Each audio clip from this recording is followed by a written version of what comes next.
Bonjour chers karatékas, amis et élèves, bienvenue dans cette vidéo consacrée à la pratique des Heian Shodan chez soi, là où on a peu de place. Donc l'objectif de cette vidéo ne sera pas de donner de grandes corrections pour l'instant sur la pratique du kata, mais d'explorer les différentes pistes pour pratiquer le kata à l'intérieur, à son domicile.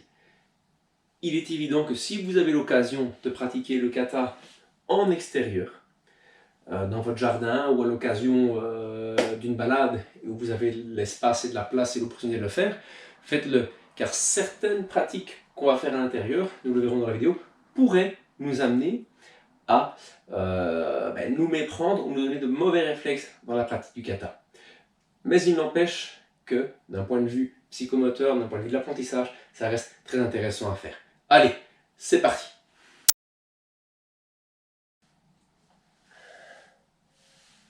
Heian Shodan.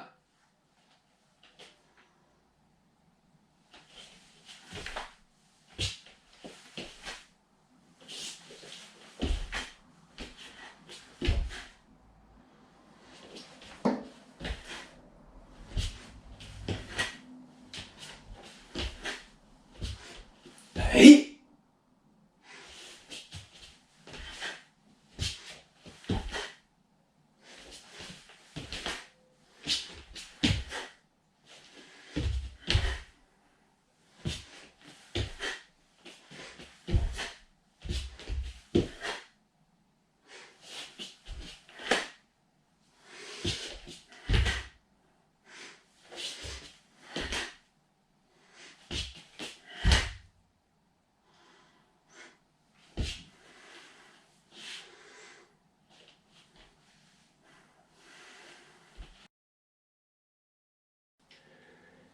Vous l'aurez observé dans la vidéo, il n'est pas forcément évident de produire ce kata réellement dans un même espace.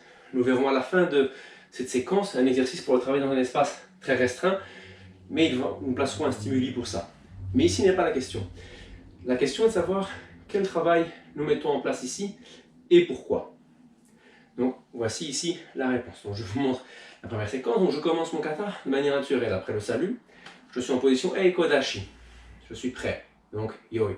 Je regarde vers mon objectif en préparant, en plaçant mon bassin directement dans l'axe. Ensuite, je vais placer ma posture. Pour conserver un maximum que possible l'espace que j'occupais, je vais ramener la jambe avant et transférer et faire mon Oitsuki. Ensuite, pour récupérer ce même espace, je ne vais pas transiter comme dans le kata, sinon je vais me retrouver dans les armoires. D'accord, j'amène la jambe arrière. Ce qui est un des soucis du fait de travailler à l'intérieur, c'est que je risque d'avoir ce réflexe-là pour la suite. Et ça, c'est un réflexe qu'il ne faut pas garder.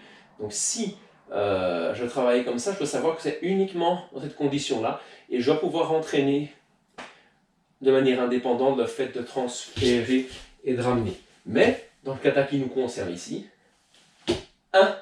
j'amène la jambe, d'accord? Je prépare mes bras, je place, replacez bien le pied, bloqué. Ici, moi ce que je choisis de faire, c'est le Tetsui. Je suis ici en posture Eizoku, un petit peu plus fléchi parce que dans le kata on ne remonte pas, et je place mon Oitsuki. Ensuite, pour tourner, même chose, j'essaie de récupérer l'espace environnant ici. Donc j'amène la jambe arrière, hop, et je fais mon blocage. Je ramène jambe avant puisque j'avance, j'arme en même temps, agi. Je répète ce mouvement encore 2 fois. Ici, c'est le kiai. Si vos voisins habitent près de chez vous, n'hurlez pas trop.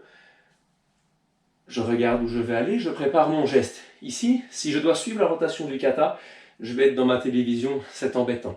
Donc je vais d'abord un petit peu libérer mon espace, et puis je fais mon blocage. Là, je reviens. Donc, cette séquence aussi, d'accord, je dois faire attention de pouvoir la travailler de manière isolée lorsque je travaille le kata, parce que l'adapter à ma pratique chez moi pour éviter un obstacle, ok, c'est un mauvais réflexe de rotation que d'employer ça. D'accord? C'est bien parce que nous sommes dans une condition stricte que nous le mettons en place. Je ferai une vidéo en focus sur la séquence, sur la façon de tourner et de gérer cette rotation aussi.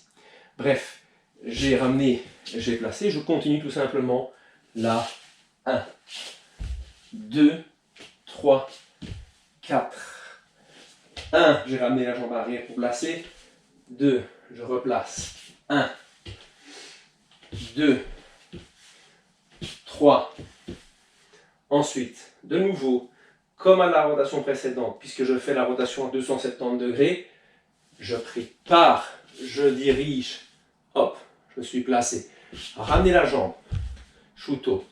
Ici, ramenez la jambe gauche, shuto, ramenez, ok.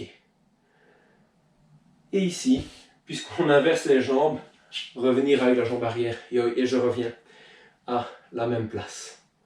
Voilà, c'est pas tellement compliqué.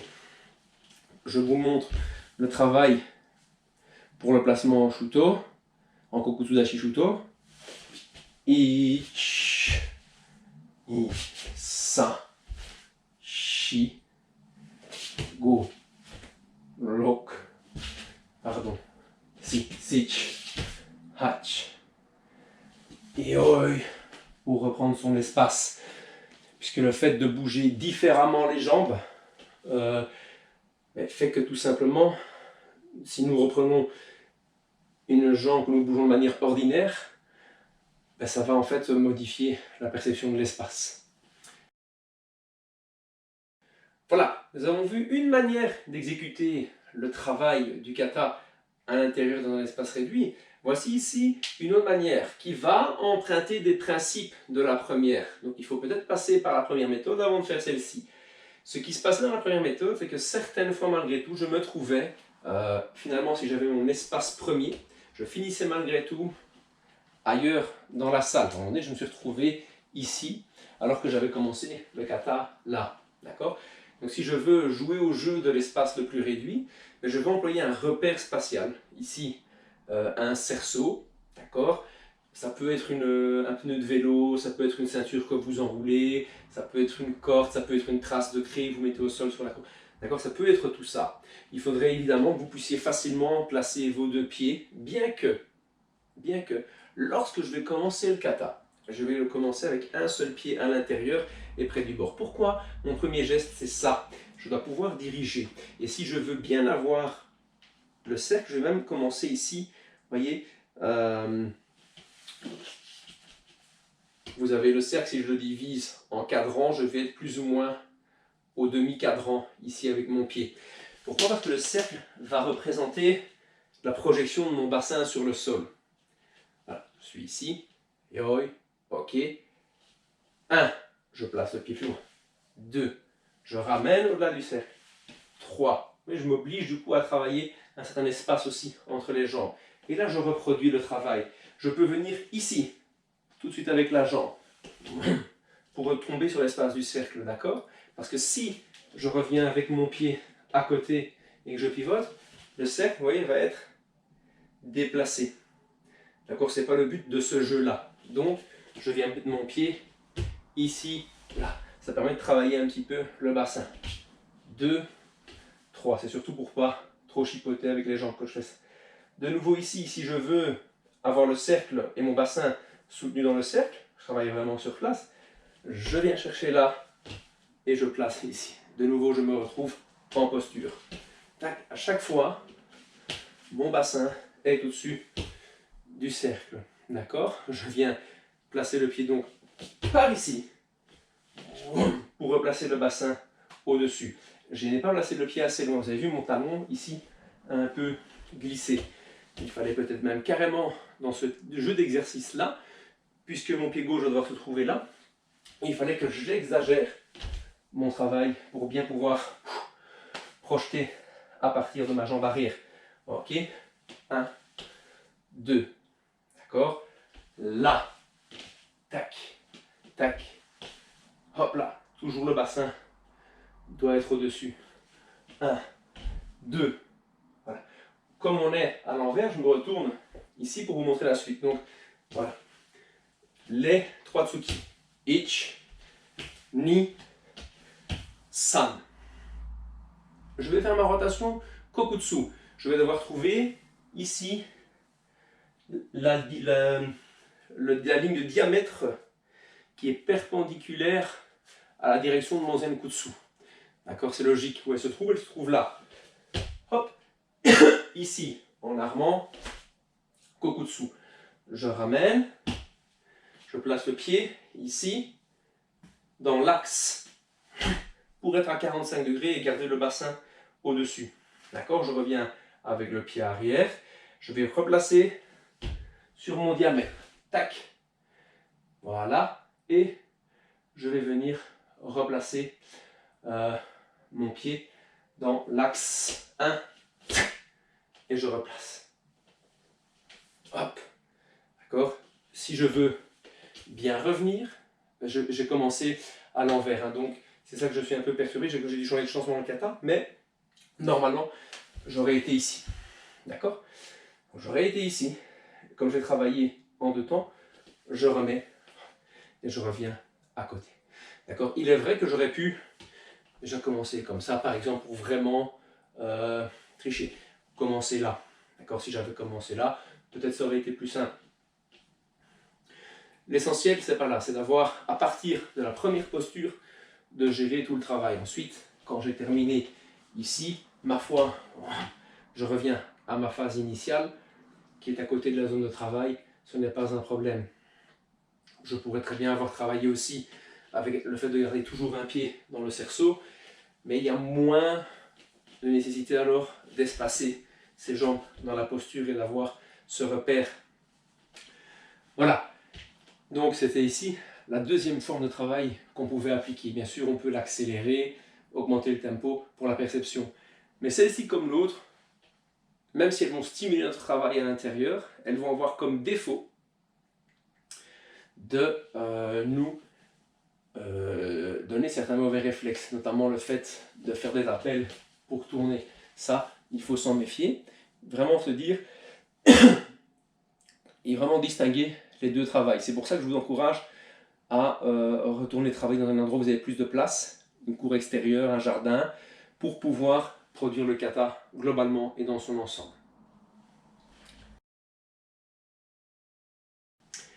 Voilà, nous avons travaillé l'espace, nous avons beaucoup travaillé avec les jambes, ce qui nous permettait finalement d'améliorer les repères ici de travail, surtout pour le bassin, puisqu'on pouvait du coup bien soutenir notre travail de placement ici.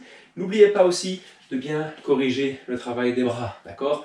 Le Genbarai dans le kata s'arme ici avec le poing qui vient près de l'oreille. Le coude n'est pas excessivement en tension, d'accord? Je dois pouvoir être relâché pour lui permettre de bien descendre en bas. Que si je suis trop nerveux, je vais bloquer plutôt Chudan ou Lukogedan. Non, il faut permettre au mouvement de s'exprimer complètement. D'accord, les tsuki, on va bien les centrer, bien les placer conformément à la première vidéo que j'ai partagée. D'accord, les shuto, même chose, ils s'arment aux oreilles de manière relaxe. Je dois ne pas contracter mon épaule ici. Oui, ça, c'est ça le problème, c'est souvent de contracter l'épaule et là, le bras il part beaucoup trop en dehors de l'axe. Et pour le relâcher, le coude reste bloqué. D'accord, je continue à bloquer, je travaille ici sur un main max. Voilà. Je vous souhaite un bon travail. Courage à vous. Os!